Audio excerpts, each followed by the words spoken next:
ते दसार भुजांधक वृष्णी सात्वता महोत्सव श्रीरमणम गुणास्पदम द्रक्षन्ति ते चत्वनी देवकी सुता निमज्य तस्मिन् सलिले जपन ब्रह्म सनातनम तावेव दास्रे क्रूरो राम कृष्णो समन्वित। महाराज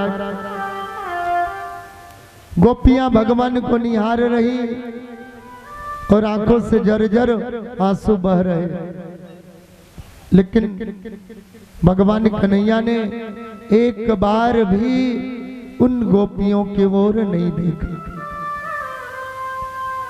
गोपियां कहने लगी, बारी कन्हैया, तुम्हारी बंसी की धुन सुन करके हम गोपियां बावरी हो जाती थी। घर परिवार लोक लाज सबका परवाह न करके हम गोपियां तुम्हारे बंसी पर नाचने लगती थी। और आज जब तुम गोकुल को छोड़ करके जा रहे हो, एक बार भी तुमने हम गोपियों से नहीं कहा कि हे गोपियों हम अपने मामा के वहां जा रहे हैं। अरे कहने की तो बात छोड़ दो, कम से कम एक बार नजर उठाकर हम गोपियों को देख तो लो। लेकिन महाराज ठाकुर जी आज ऐसे निठुर भय महाराज कि गोपियों की तरफ नजर भी नहीं उठाई। तो क्या भगवान को गोपियों से प्रेम नहीं था?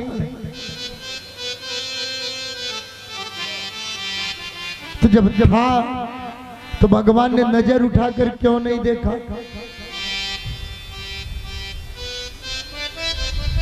नहीं महाराज, देखिए ठाकुर जी कभी अपने भक्तों के आंखों में आंसू नहीं देख पाते। और आज ब्रज की सारी गोपियां रो रही थी, तो भगवान मन ही मन यह विचार कर रहे थे, अगर हमने गोपियों की तरफ देख लिया और इनके आंखों के आंसुओं को मैंने देख लिया तो मैं मथुरा जा नहीं पाऊंगा, और यदि मैं मथुरा गया नहीं तो कंस का वध हो नहीं पाएगा। कारण ये था हमारा। गोपियां रोती रही और भगवान चलते गए।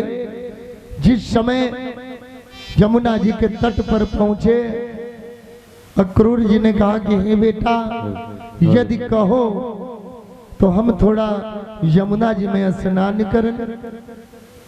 भगवान कन्हैया ने कहा, काका जाओ आप स्नान करके शीघ्र आओ, हम दोनों भाई रथ पर आपका इंतजार करेंगे। दोनों भाई रथ पर बैठे। अक्रूर जी अभी भी रो रहे थे महाराज, अभी भी इनके मन को संतोष नहीं था। तो ठाकुर जी ने कहा, लाओ कम से कम इन्हें बता दें कि कंस हमारा कुछ बिगाड़ नहीं पाए। जैसे अक्रूर जी ने डुबकी लगाई तो अक्रूर जी ने क्या देखा? कृष्ण और बलराम दोनों भाई रथ को लेकर के समुद्र में डूब रहे हैं। अक्रूर जी ने सर को ऊपर निकाला और दोनों भाई अभी भी मुस्कुरा रहे। भगवान कन्हैया ने पूछा, काका क्या आपने कुछ देखा? अक्रूर जी ने कहा, नहीं बेटा, ऐसे सांस फूलने लगे तो सर को ऊपर निकाल लिया। भगवान ने कहा, ठीक है तो फिर डुबकी लगाओ। अब की बार जब इन्होंने डुबकी लगाई तो क्या देखा? कृष्ण और बलराम सोने के सिंहासन पर विराजमान और बड़े बड़े देवता इनके पांव पखार रहे, चरण धो रहे, पूजा कर रहे। अब तो अक्रूर जी के मन को विश्वास हो गया कि ये मनुष्य नहीं, ये तो साक्षात पर ब्रह्म परमेश्वर है। अक्रूर जी वहां से आए और भगवान के चरणों में झुक करके प्रणाम करने लगे। भगवान कृष्ण ने कहा, काका हम तो आपके संतान हैं, अरे पिता कभी पुत्र का पांव नहीं छूता। अक्रूर जी ने कहा, हे कृष्ण अब तक मैं यही सोच रहा था कि तुम बालक हो, तुम हमारे पुत्र हो, और जब तक मैं ये समझ रहा था तब तक मेरे आंखों के आंसू बंद नहीं हुए। अब मुझे मालूम हो गया कि आप साधारण बालक नहीं हो, अब तो परम पिता परमात्मा हो। अब मेरे मन में जो भय था वो दूर हो गया। अब मुझे विश्वास हो गया कि कंस आप दोनों भाइयों का कुछ बिगाड़ नहीं पाएगा। महाराज अक्रूर जी लेकर के गए और मथुरा नगर के बाहर एक उपवन था, बागीचा, उसी बागीचे में उतार दिया। अक्रूर जी चले गए। अच्छा थोड़ी एक बात आप लोग समझिएगा, कृष्ण और बलराम, अब बलराम जी का ननिहाल है तो कृष्ण का भी हुआ ना, तो ये ननिहाल में आए हैं ना, यदि किसी के नाती होंगे तो किसी के भांजे होंगे, यही है ना, और रिश्ता तो नहीं रहा होगा यहाँ। तो उपवन में क्यों उतार दिया? घर ले जा सकते थे ना। लेकिन महाराज पहले के जमाने में जब कोई मेहमान आता था तो उसको गांव के बाहर बिठाया जाता था, सही है। और अब कोई मेहमान आता है तो दुल्हन वाले कमरे में बिठाया जाता है। इतना उल्टा हो गया हमारा। हाँ। अब यहाँ हमें और आपको एक शिक्षा लेनी चाहिए कि बच्चे ननिहाल में गए, इनको घर पे नहीं लाया गया, व्यवस्था करके बाहर बागीचे में उतार दिया गया।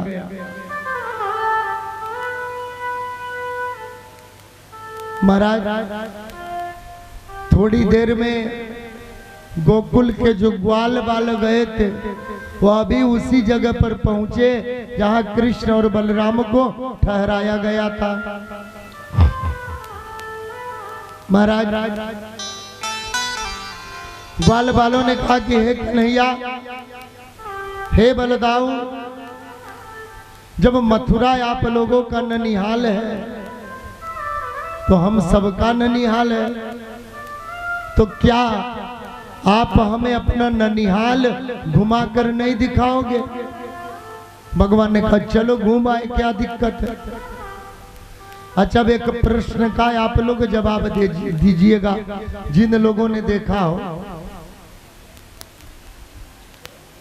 ये रजक लोग यानी बरेठा लोग जहां कपड़ा धोते हैं वो स्थान गांव के बीच में होता है।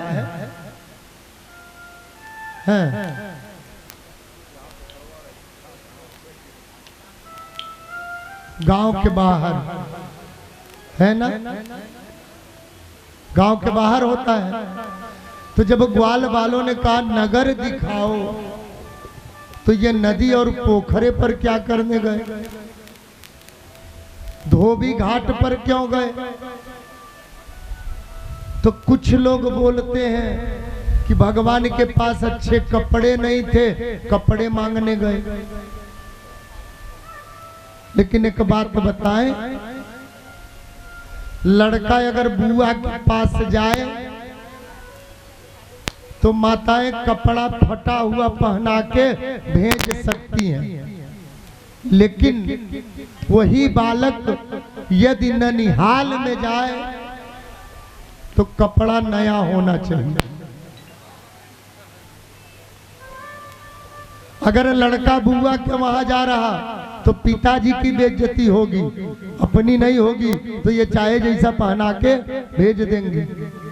लेकिन अगर वही अपने मायके भेजना है तो कपड़ा बढ़िया होगा, क्योंकि बेइज्जती इनकी होनी है वहां, ठीक है। तो माताएं अपनी बेइज्जती तो करवाएंगी नहीं, कपड़ा तो बढ़िया पहना के भेजेंगी। तो इसका मतलब ये हो गया कि भगवान ने बढ़िया कपड़ा पहना था। अच्छा, तो फिर क्यों गए? अब जरा यहां समझिएगा। जब भगवान राम लंका से वापस आए, राज्याभिषेक हो गया, तो एक दिन एक धोबिन अपने जजमानी में कपड़ा उपड़ा देने गई थी। एक तो शाम हो गए, दूसरे बारिश होने लगी, तो ये धोबिन एक अपने जजमान के वहां रात को रुक गई, और वो भी पवित्रता से रुकी, एक पवित्र नारी की तरह। सवेरे हुआ तो सवेरे चली, और आते आते घर तक शाम हो गए। और जब शाम हो गए तो भगवान की आदत थी 10 दिन 15 दिन 1 महीना पर एक बार अपना रूप बदलते, और बदल कर अपने नगर में घूमते, लोगों के सुख दुख को जानने के लिए। तो आज जब ये भगवान घूम रहे थे तो बरेठा जी अपनी पत्नी को पीट रहे थे। पत्नी ने कहा, महाराज हमारा दोस्त नहीं है, मैं तो फलनवा जजमान के वहां रुकी थी। धोबी ने कहा, क्यों, तुमने हमको राम समझ लिया है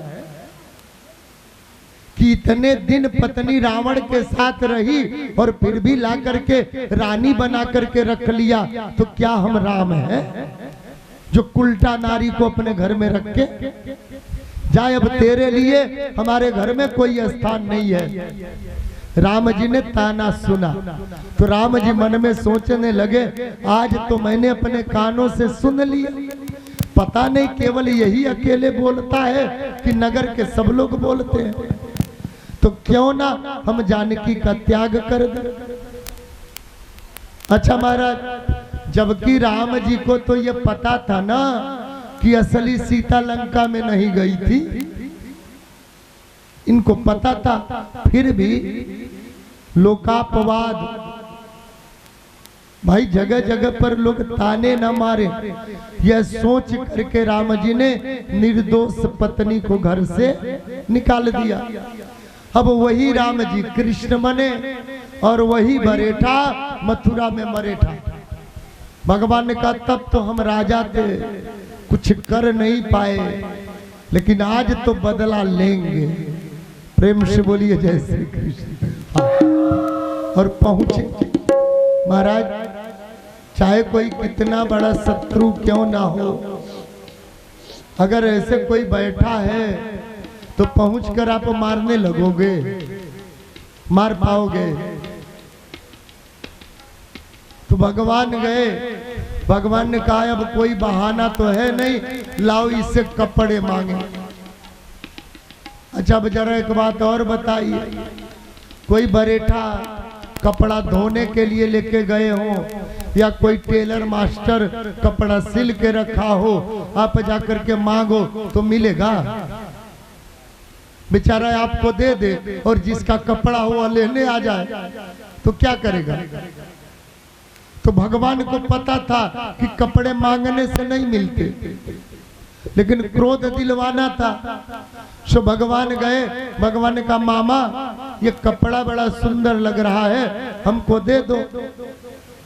हम गोकुल से आए हैं और मामा का यज्ञ जब खत्म हो जाएगा तो हमें कपड़ा आपको दे देंगे। बरेठा ने कहा, सुनो, जब औकात नहीं थी तो ननिहाल में नहीं आना चाहिए। हाँ, अरे तुम्हें तो राजा के वहां आना ही नहीं चाहिए। जाओ घूम घूम करके बन बन में गाय चराओ, घर घर में जाके माखन चुराओ, यही तुम्हारा काम बचा है, चोर कहीं के। और जैसे इसने कहा चोर कहीं के, भगवान ने उठाया और एक ही हाथ लगाया। जय हो। जैसे ही एक हाथ लगाया महाराज ऐसे जमीन पर पसर गया। प्रेम से बोलिए सांवरे सरकार। केवल एक ही को तो एक हाथ लगा, बाकी और जितने थे ना सब बिना मार खाए भागने लगे। हाँ, सब वहां से भागे। ग्वाल वालों ने कहा कन्हैया अब क्या करें? भगवान ने कहा हमारा बदला अभी पूरा नहीं हुआ, अभी भी हमारा बदला पूरा नहीं हुआ। उसने हमारी पत्नी को घर से निकलवाया, तो जब तक हम इसके बच्चे और इसकी बीबी को भीख नहीं मंगवा दें तब तक मन को शांति नहीं मिलेगी। तो ग्वाल वालों ने कहा तो क्या करें? भगवान ने कहा जितने कपड़े हैं सब उठा लो, एक भी मत छोड़ना। इससे जानते हो क्या होगा? जिसका कपड़ा गायब होगा वो दोबारा इसको देगा नहीं, और जब देगा नहीं तो रोजी रोटी बंद होगी, तो बच्चे भीख जरूर मांगेंगे। सारे कपड़े को भगवान ने उठा लिया, सब ग्वाल वालों ने उठाया। अच्छा, भगवान को कपड़ा पहनने नहीं आता। नंद बाबा गरीब थे जो कपड़ा नहीं पहनाएंगे इनको, लेकिन यहाँ तो लीला कर दी थी। जो पाँव में पहनना था ना, उठा के पगड़ी बांध ली, पगड़ी को कमर में लपेट लिया, सब उल्टा सीधा पहनकर चलने लगे। हाँ, अच्छा इतना ही होता तो ठीक था। अब जहां पूरे गांव के लोग गए हैं तो क्या कपड़ा सबको छोटा पड़ेगा? किसी ना किसी के साइज का तो होगा ना, लेकिन साइज देखकर नहीं मारा। जो छोटा कपड़ा था वो बड़े वाले पहन के चलने लगे, जो बड़ा कपड़ा था छोटे वाले ने पहन लिया, एकदम उल्टा करके चलने लगे। एक टेलर मास्टर ने बुलाया, बाबू सुनो कहां से आए हो? भगवान ने कहा गोकुल से आए हम कृष्ण, ये हमारे भैया बलदाऊ। टेलर मास्टर ने कहा बाबू आपने जो कपड़ा पहना है ना, पहली बात तो साइज का नहीं है, दूसरे आपने उल्टा सीधा पहन लिया। एक काम करो, सब लोग कपड़े निकाल दो। सबने कपड़ा निकाला, टेलर मास्टर ने बढ़िया काट कोट के सबके साइज का बना दिया और सबको पहना दिया। पहन करके आगे बढ़े। सुदामा माली फूल का माला लेकर के वह धनुष यज्ञ वाला यज्ञशाला सजाने जा रहे थे। भगवान ने देखा तो यहाँ भी मामा एक एक माला पहना देते तो आनंद आ जाता। सुदामा माली ने कहा बाबू पहले तो घर बताओ, तुमने मामा क्यों कहा? भगवान ने जब पूरी परिचय बताई तो सुदामा माली ने एक एक माला सबको पहना दिया। अब तो और सुंदर लगने लगे। आगे बढ़े तो कुबजा पीठ पर बेचारी के कुबड़ और डंडा लेकर के झुक करके चल रही थी। भगवान कन्हैया ने देखा तो भगवान ने कहा सुंदरी कहाँ जा रही हो? अच्छा महाराज, किसी के कुबड़ निकला हो पीठ पर और उसे सुंदरी कहा जाए, अच्छा लगेगा? कुबरी ने कहा हाँ बाबू, अगर भगवान ने मेरे साथ मजाक न किए होते तो आज तुम हमारी हंसी नहीं उड़ाते। जब भगवान ने मजाक कर लिया तो तुम तो बालक हो। भगवान ने कहा नहीं नहीं, देखो हमने चिढ़ाने के लिए नहीं कहा, तुम वास्तव में बड़ी सुंदर हो। कुब्जा ने कहा बाबू बहुत बोल रहे हो, कहाँ के रहने वाले हो? भगवान ने कहा गोकुला के, हम कृष्ण ये बलराम। कुब्जा महाराज नाम सुन सुन करके भगवान से प्रेम करने लगी थी। इसने अंगराग भगवान को लगा दिया। भगवान ने ऐसे हाथ लगाया, थोड़ा सा उठाया, पीठ के कुबड़ गायब हो गए और बड़ा सुंदर दिव्य शरीर इसको प्राप्त हो गया। कुब्जा ने भगवान का हाथ पकड़ा, चलो महाराज हमारे घर चलो, हमारी कुटिया और हमारे इस तन को आप पवित्र कर दो। भगवान ने ग्वाल वालों से कहा तुम चलो, अभी हम इनके घर से होके आते हैं। भगवान कुब्जा के घर गए, फिर वहां से आए, नगर की परिक्रमा करने लगे। तो महाराज जाकी रही भावना जैसी, हरि मूरत दे तैसी।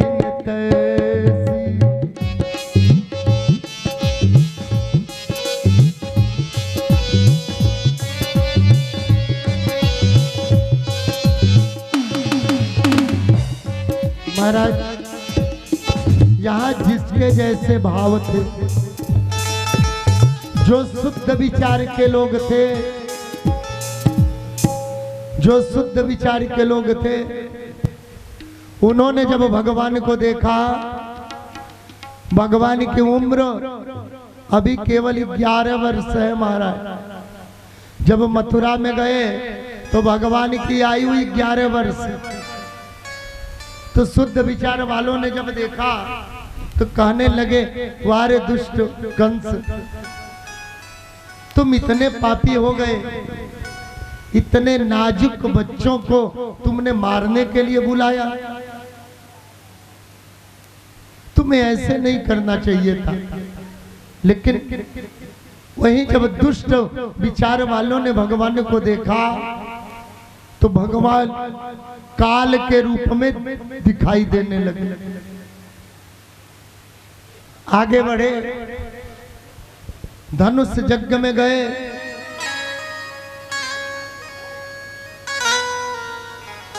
जब धनुष की ओर बढ़ने लगे तो वहां जितने भी दूत थे कंस के, सब लोगों ने रोकना चाहा, लेकिन भगवान यज्ञशाला में गए और वहां जाकर के उस धनुष यज्ञ के धनुष का खंडन किया।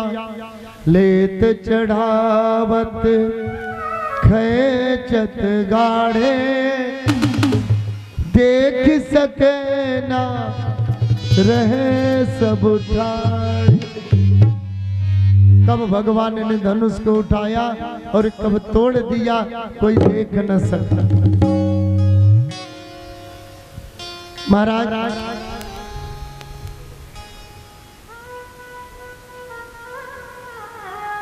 जो दूत थे, धनुष टूटने के बाद सब लोग आए,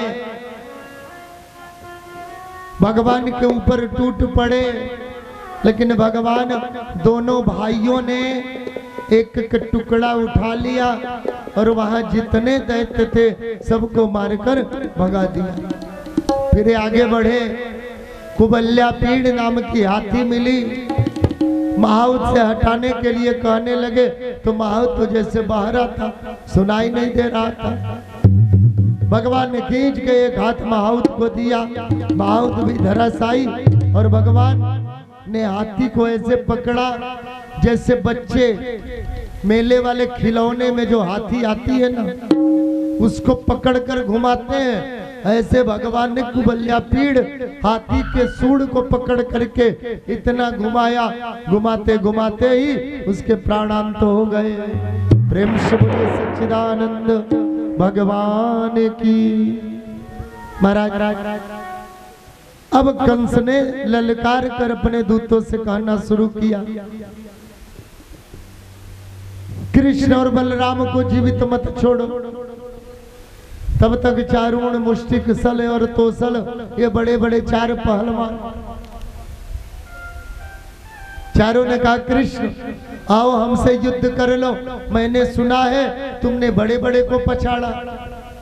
भगवान कन्हैया ने कहा एक बात बताओ, तुम 40 साल के हट्ठे कट्ठे पहलवान और हम 11 वर्ष के बच्चे, तो क्या हमारा और तुम्हारा युद्ध वाजिब है, उचित है?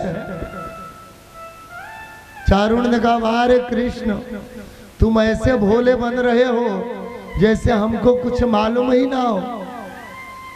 जब तुम 6 दिन के थे तो पूतना को मार दिया, जब 6 दिन जब तुमने करवट बदली तो तुमने छकड़े को पलट दिया, जब 4 साल के हुए अघासुर को मार दिया, बकासुर को मार दिया। 6 साल के हुए कारिया नाग को नाथ लिया। 7 साल के हुए गोवर्धन पहाड़ उठा लिया।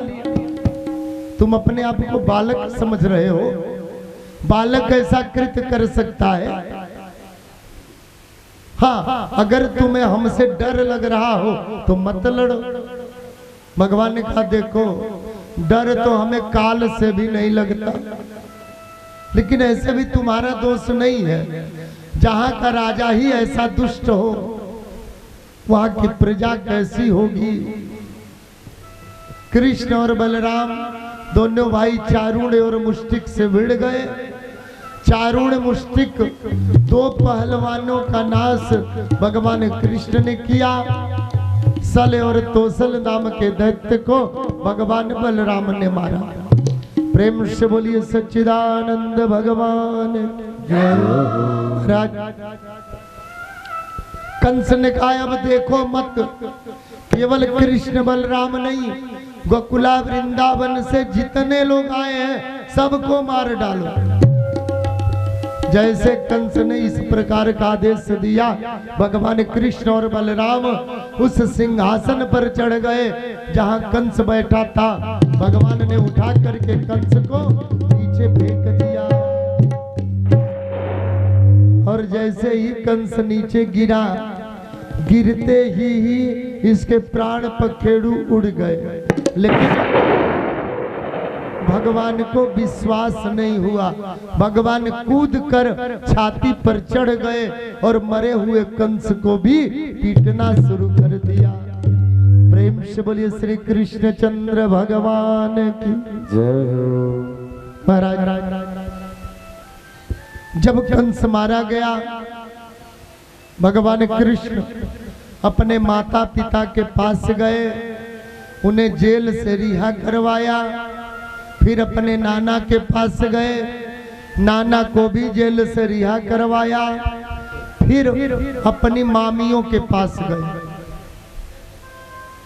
अपनी मामी के पास। कंस की 2 पत्नियां थी, अस्ति और प्राप्ति, दोनों का नाम था। भगवान गए और भगवान कहने लगे कि हे मामी, मथुरा की रानी आप कल भी थी और आगे आने वाले कल में भी आप ही रानी रहोगी। आप प्रेम से पड़ी रहो, क्योंकि आपने कोई अपराध नहीं किया है। महाराज भगवान वहां से कह कर आए। फिर भगवान कृष्ण और बलराम दोनों भाइयों का यज्ञोपवीत संस्कार हुआ, जनेऊ हुए। और जनेऊ होने के बाद सांदीपनी मुनि के आश्रम उज्जैन में ये पढ़ाई करने चले गए, गुरुकुल में। महाराज आज जब हम पढ़ाई करते हैं, जब लाखों लाख फीस लगता है, तो आजकल के स्कूलों में केवल 6-7 विषय की पढ़ाई होती है। थोड़ा आप लोग ध्यान देंगे, इस समय नेपाल में तो लगभग 65-70 लाख रुपया लगता है MBBS करवाने पर। इंडिया में पता नहीं कितना लगता, नहीं बता पाएंगे। तो आप अगर 65-70 लाख लगा करके डॉक्टरी पढ़ोगे, डॉक्टर बन करके निकलोगे, तो इतना पैसा खर्च करने के बाद भी आप एक रोग के विशेषज्ञ बनोगे। एक रोग के, चाहे पेट रोग हो, चाहे कान रोग हो, चाहे सीना रोग हो, यानी एक ही रोग के डॉक्टर बनोगे 60-70 लाख लगाने के बाद। अगर आप इंजीनियरिंग करोगे ना, तो केवल एक साइड का इंजीनियर बनोगे। हाँ, ऐसी पढ़ाई है यार। और गुरुकुल में जो बच्चा पढ़ता था, फीस भी नहीं लगती थी। और वहां क्या होता था, उस बच्चे को इतना ज्ञान मिल जाता था, 16 साल की पढ़ाई में कि उस मनुष्य के जीवन में कभी भी कोई भी काम आ जाए, वह व्यक्ति यह नहीं बोलता कि हमें काम नहीं जानते। हाँ, आप इंजीनियरिंग करके आओ ना, तब भी कुछ न कुछ काम तो कहना पड़ेगा, भैया इसको हम नहीं जानते। हाँ, अगर सिविल इंजीनियर बन जाओ ना, तो घर का सिलाई मशीन खराब हो जाए तो दूसरे के पास ही जाना पड़ेगा लेके।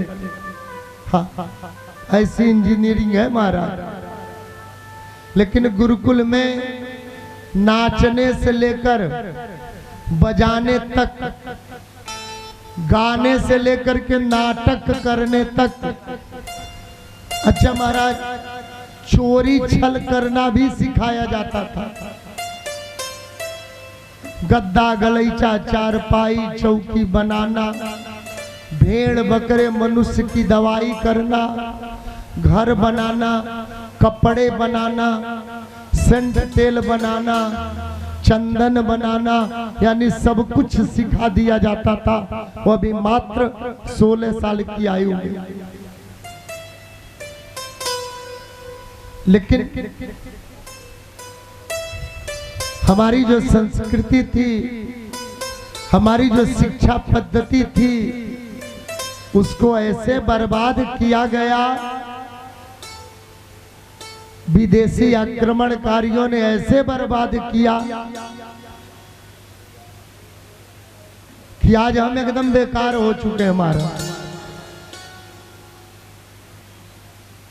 बीए एमए करके बच्चे बेरोजगार घूम रहे हैं। क्यों? क्योंकि वह कुछ जानते ही नहीं, कोई कला उनके पास नहीं है, इसलिए बेरोजगार है।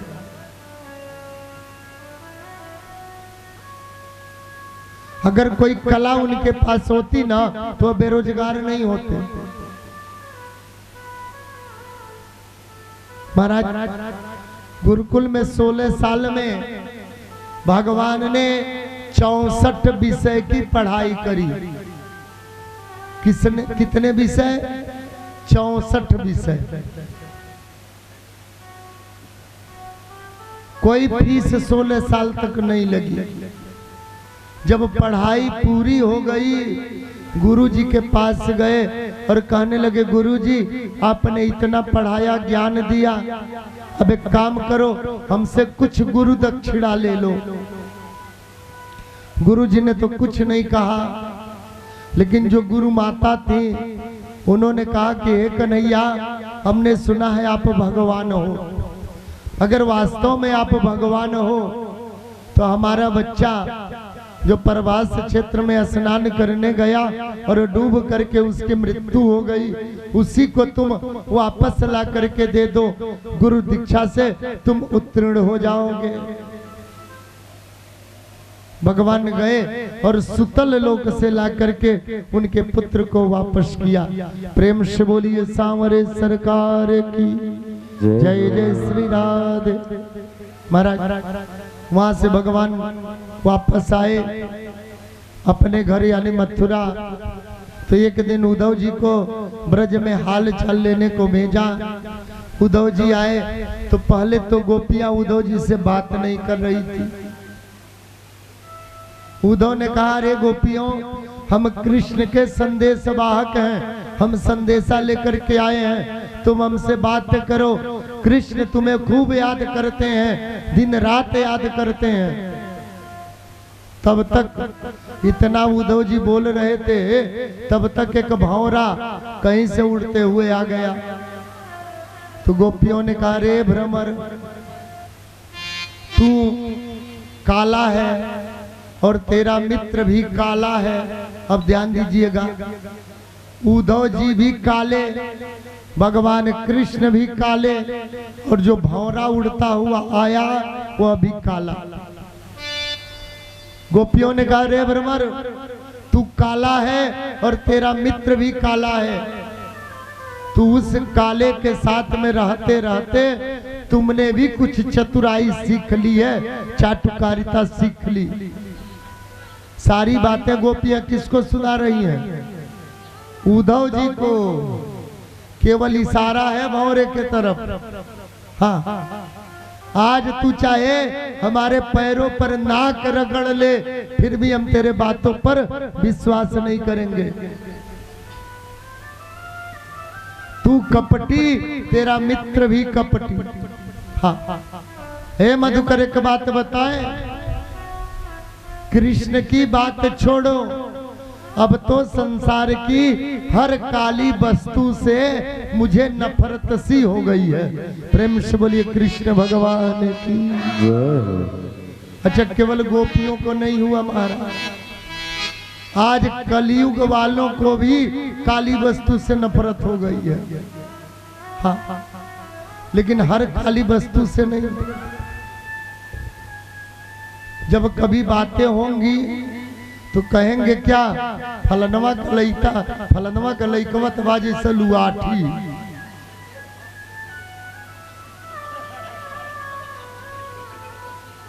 हंसी मत, फलनवा के लइका बा जैसे लुआठी। काहे क्यों करिया बा, वही के नाते न। लेकिन ध्यान दीजिए, बिना करिया का कमो नहीं चलत। हाँ, जे लोग करिका देख के मुंह बिचकावाल ने, वह तनी भर जब उज्जर लौके लगी जा करिका पोतावाला। प्रेम से बोलिए सिया रामचंद्र की जय। हमने आपको नहीं कहा। हाँ महाराज, है जो नकिया के करिका पुतरिया बाने, जैया वहां पर तन को सफेद चढ़ जाला तो दौड़ के आखा अस्पताल में जाले। करिका तो पा जाते तनी के साफ कही, तो बिना करिका काम में ना आई चलिए।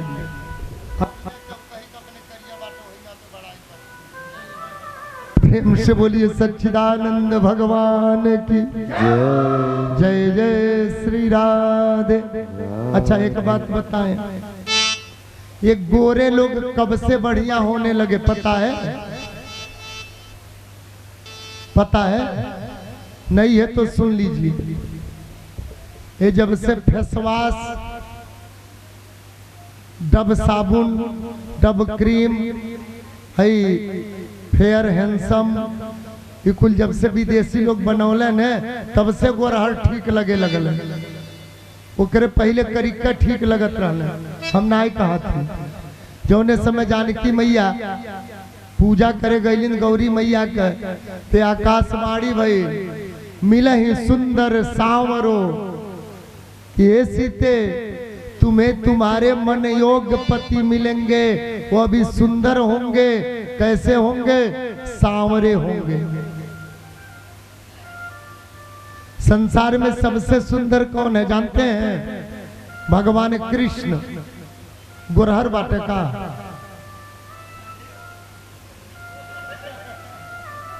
भगवान कृष्ण गुरहर बाटे। अच्छा, और एक चीज देखिए, हम कुछ भी बोलते हैं ना तो बिना प्रमाण के नहीं बोलते। हमारे जो शंकर जी हैं कैलाश पर बैठते हैं, वह किस रंग के हैं? कर्पूर गौरम करुणावतारम। भगवान शंकर कपूर के तरह हैं, गोरे। यहाँ इतने लोग बैठे हैं, आज तक किसी ने अगर सुना हो तो हाथ उठाए कि शंकर जी बड़े सुंदर हैं। कोई सुना हो तो हाथ उठाते। कोई बोलता है शंकर जी बड़े सुंदर हैं? सुनिए कभी? हाँ? अब आप सुनल गई हो तो क्यों ना ही सुन ले बात। हाँ, उन्हें बौराहू कही जाला नहीं, बौराहू सब सुन ले हो, लेकिन शंकर जी सुंदर बाटे क्यों ना सुन ले हो। सुंदर शब्द जब आई तो भगवान कृष्ण और भगवान राम, भगवान विष्णुवे के प्रति आई, और तीनों सांवर बाटे महाराज। प्रेम से बोलिए सांवरे सरकार की जय। अच्छा, एक बात और समझ लीजिए, फिर आगे कथा बढ़ाएं। हम किसी बदसूरत व्यक्ति को यदि देख करके मुंह टेढ़ा करते हैं तो जरा आप लोग बताओ, उसमें उस इंसान की बेइज्जती होती है कि किसी और की। किसी को देख करके अगर हमने टेढ़ा कर दिया मुंह, ये सुंदर नहीं है, ये बेकार है, तो उसमें उस व्यक्ति की बेइज्जती है कि और किसी की। हाँ, हमारे देखने में भगवान की बेइज्जती है महाराज। हाँ, भोजन बना हो और आपने कह दिया कि भोजन बढ़िया नहीं बना, तो भोजन की बेइज्जती है कि बनाने वाले की? बनाने वाले की ना। तो सबको भगवान ने बनाया, उसी भगवान ने आपको भी बनाया, हमको भी, इनको भी, इनको भी, सबको उसी भगवान ने। अब तो महाराज कुम्हार का आवा है, कोई बर्तन बढ़िया पक जाता है, कोई कच्चा रह जाता, कोई काला हो जाता है, कोई टूट जाता है, बस वही हाल है। एक बार एक गांव में 3 लड़के पढ़ाई करके आए, इंजीनियरिंग, तीनों इंजीनियर। तो एक दिन तीनों इकट्ठा बैठे, तो जो लोग पढ़ लिख लेते हैं ज्यादा ना, वो भगवान को चुनौती देने लगते हैं। हाँ, तो तीनों एक दिन बैठे, तो एक ने कहा एक काम करो, चलो भगवान की कमी ढूंढते हैं कि भगवान ने गलती कितनी करी, भगवान की गलती ढूंढेंगे। तो एक ने कागज कलम ले लिया और एक बताने लगा भगवान की गलती। घर से निकले तो गुलाब का पेड़ दिखा। तो पहले ने कहा भैया भगवान की पहली गलती मिली, नोट करो। क्या? गुलाब का पौधा इतना बढ़िया, फूल लगा है इतना सुंदर, इसमें भगवान ने कांटा क्यों दे दिया? भगवान की पहली गलती नोट करो। नोट हो गए महाराज। आगे बढ़े तो एक व्यक्ति के छप्पर पर खूब बड़े बड़े कोहड़ा के फल लगे। तो दूसरे इंजीनियर ने कहा भैया भगवान की दूसरी गलती मिली, नोट करो। क्या? ये बेचारा पौधा अकेले खड़ा हो नहीं सकता, इसको खड़ा होने के लिए सहारे की जरूरत पड़ती है, इस पर इतना बड़ा फल देने की क्या आवश्यकता? दूसरी गलती नोट करो। यह भी गलती नोट हो गई। आगे बढ़े तो आम का बागीचा था, बढ़िया फल लगे थे आम के बागीचे में। तो एक की निगाह पड़ी ऊपर, एक ने कहा भैया लिख, भगवान की तीसरी गलती मिली। क्या? ये इतना मोटा पेड़ है, वो कोहड़वा तो इस पर लगाना चाहिए था, इतना बड़ा बड़ा, भगवान ने गलती करके छोटा लगा दिया। तब तक महाराज ये काम टूटा और आके कनपटी पर लगा, और जैसे कनपटी पर लगा लगे चिल्लाने और कहने लगे भैया सब कुछ काट दे, भगवान ने कोई गलती नहीं की। अगर कोहड़वा इस पर लगा होता तब तो आज हमारा राम नाम सत्य हो जाता है? तो भगवान कभी गलती नहीं करते महाराज।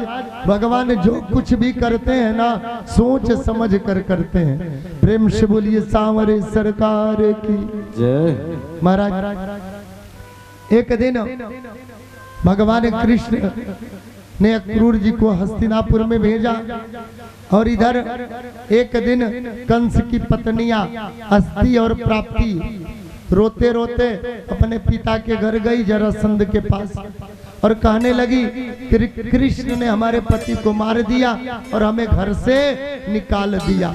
जाके झूठ बोलने लगी। जरासंध ने 23 अक्षौहिणी सेना एकत्रित करी और द्वारिकापुरी को घेर लिया। महाराज जब द्वारिकापुरी को घेर लिया, बलराम जी भगवान कन्हैया के पास आए और कहने लगे हे कृष्ण, अभी तो हमारी अपनी खुद की सेना भी नहीं है, कोई हथियार भी नहीं है, हम कैसे युद्ध करेंगे इतनी बड़ी सेना से? भगवान कन्हैया ने कहा भैया तुम चिंता मत करो, अभी हम सारी व्यवस्था कर देते हैं। महाराज तब तक दारूक नाम का सारथी एक रथ लेकर के आया, उसमें युद्ध की सारी सामग्रियां व्यवस्थित थी। दोनों भाइयों ने हथियार लिया, युद्ध प्रारंभ करी, और जैसे थोड़ी सी हवा चलने से बादल इधर उधर हो जाते हैं, उसी प्रकार से दोनों भाइयों के बल और पराक्रम से सारी सेना तितर बितर हो गई, सारी सेना का नाश हो गया। केवल जरासंध अकेले बचा। बलराम जी ने पकड़ लिया, मारने जा रहे थे। भगवान कन्हैया ने कहा, हे भैया इसको छोड़ दो। बलराम जी ने कहा, क्यों? इतना परिश्रम करके तो मैंने पकड़ा। जब ये 18वीं बार आया तभी काले अमन नाम का एक दैत्य 3 करोड़ मलक्ष सेना लेकर के आया। एक तरफ से जरासंध की सेना, दूसरी तरफ से काले अमन की सेना। तो काले अमन को ब्रह्मा जी का वरदान था, कभी भी युद्ध स्थल में इसकी मृत्यु नहीं होती। महाराज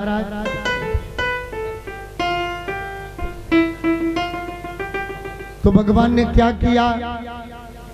सबसे पहले द्वारिकापुरी का निर्माण करवाया और जितने सगे संबंधी थे सबको भगवान ने वहां सुरक्षित किया। फिर जरासंध को दिखा करके भागने लगे। जरासंध को दिखा करके एक पर्वत पर चढ़ गए। जरासंध ने नीचे से आग लगा दिया। वो समझा भगवान की मृत्यु हो गई। भगवान फुर्ती से भाग आए, जरासंध की सेना का नाश किया। फिर भगवान काले अमन को दिखाकर भागने लगे। एक गुफा में गए। उस गुफा में एक राजा बहुत दिनों से सो रहे थे, जिनका नाम था मुचकुंद। एक बार जब देवासुर संग्राम हो रहा था, हो गए और मुचकुंद महाराज को देखकर काले अमन यह समझ गया कि ये भगवान है। भागते भागते आए और हमें देखकर यहाँ आकर छुप गए। महाराज तो वह लगा जगाने, और जैसे ही भगवान ये मुचकुंद महाराज जगे, काले अमन की जलकर मृत्यु हो गई। वो वहां से लौट के आए, काले अमन की सेना का संहार किया। प्रेम से बोलिए सांवरे सरकार की जय जय श्री राम। महाराज एक राजा थे जिनका नाम था रेवत। रेवत महाराज की एक लड़की थी जिनका नाम था रेवती। अब जरा समझिएगा, रेवती महाराज का जन्म त्रेता में सतयुग में हुआ था। रेवती जी का जन्म सतयुग में हुआ था और रेवती जी का विवाह बलराम जी से हुआ द्वापर में। इतने दिनों की थी। जब विवाह के लिए रेवत महाराज लेके आए तो बलराम जी रेवती के महाराज ठेंगुने के बराबर आ रहे थे। हाँ, तो बलराम जी ने हल मूसल से दबा के छोटा किया, तब जाके रेवती जी से विवाह किया। महाराज भीष्मक नरेश जो विदर्भ देश के राजा थे, उनकी कन्या का नाम रुक्मिणी। रुक्मिणी जी के 5 भाई रुक्मी, रुक्मकेश, रुक्ममाली।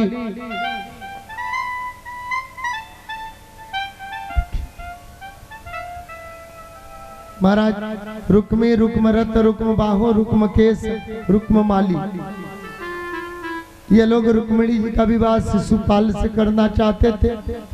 लेकिन रुक्मिणी जी ने एक दिन पत्र लिखा और पत्र लिख करके एक ब्राह्मण के द्वारा भगवान कृष्ण को बुलवाया। भगवान कृष्ण आए। जब गौरी पूजन के लिए रुक्मिणी जी मंदिर में गई और मंदिर से पीछे गई, वहीं से भगवान ने हरण कर लिया। जितने गराती बराती थे सब भगवान से युद्ध करने आए, लेकिन भगवान ने सबको पराजित कर दिया। और सबको पराजित करने के बाद रुक्मिणी जी को लेकर के द्वारिका में आए और पंडित जी को बुला करके विधिवत पाणी ग्रहण संस्कार करवाया। प्रेम से बोलिए सांवरे सरकार की जय।